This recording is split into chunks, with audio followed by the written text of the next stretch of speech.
All right, everyone, it's noticing time. You may have noticed that European leftists quite often use Islam and the concept of Islamophobia as a shield for criticism. That is, all you have to do is say, oh yeah, I love Muhammad, peace be upon him. And all of a sudden, any criticism of ideas that you happen to have is automatically a phobic response. It's automatically far right, Nazi, use the buzz, insert buzz term here. Take your pick your poison. There's lots of them to pick from.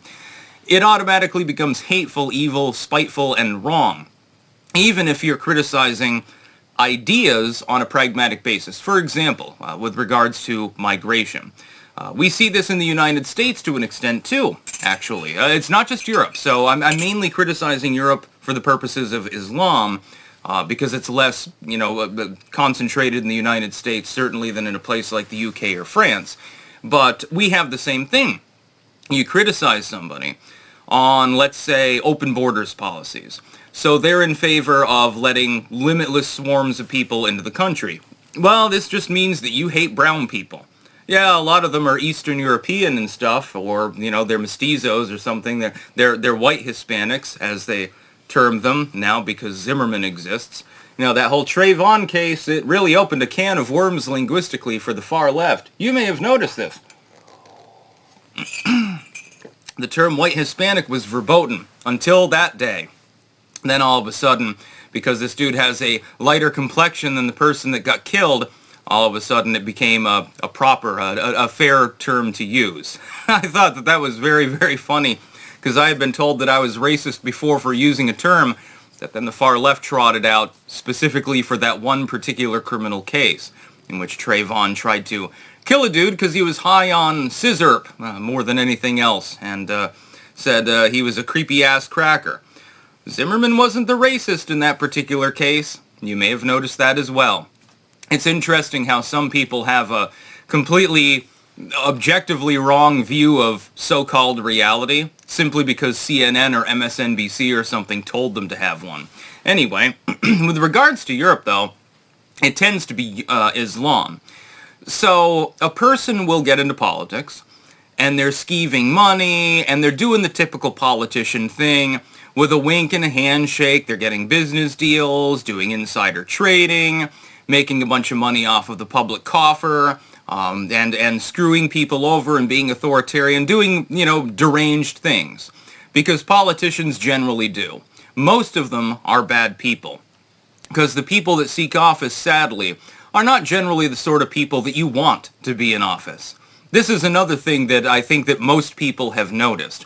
It's also partially the public's fault for engaging in football game mentality politics, but we'll let that rest for now. Don't worry. Only a little bit of mild criticism about the population being retarded, because much of it is, unfortunately. But we'll let that go. Politicians are largely, most of them, are despicable people. Most politicians, and it does not matter, people play into nationalism too, and they'll say, well, all these other countries are corrupted, but our government's not. Yeah, so East Blockers, people who follow communism and shit, they'll say, well, that Kim Jong-un seems like a good guy. No, Xi Jinping's not corrupt at all. People in the East will say, well, all those Western governments are corrupt, but our government's fine. And then people that support the West, gung-ho, America and stuff, no. Now, other countries might engage in wanton authoritarianism, but that could never happen here. It could never happen in the US of A.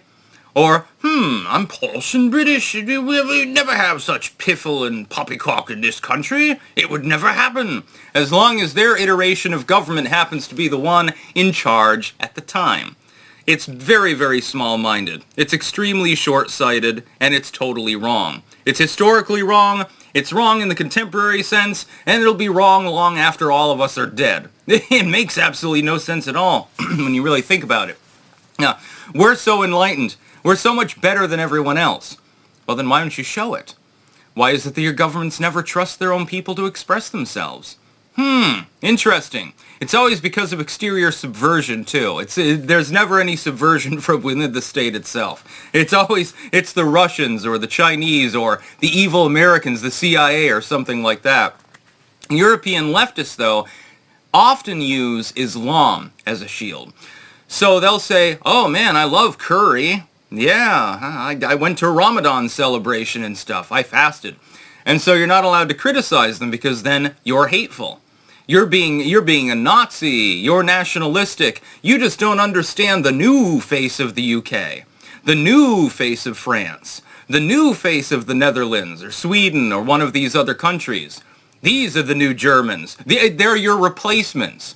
I mean, they almost brag about it, but somehow this is a conspiracy theory too, even when they're openly stating it. You've got magazine covers, the new face of Europe, and there's not a single European there. That's a little bit odd. If everyone is created equal, and there's no fundamental difference between groups of people, why can't Sweden just be populated by a bunch of Vikings? Why can't Germany be populated by Germans? Why can't England remain English? What's wrong with it? Why would diversity matter at all if everyone is created equal? It wouldn't. It wouldn't make any difference at all. Really, it's all economics. It's about trying to import slaves and exploit people while grinding down the domestic population and making them live with less so that the super rich can have more. That's basically the only thing that this is about. But they'll use Islam and things like that, and race, gender, etc. They'll use all of these things as a shield for their particular topics at hand. They use that as a shield to prevent any meaningful criticism. You can't criticize me. I just got done kneeling on a prayer rug.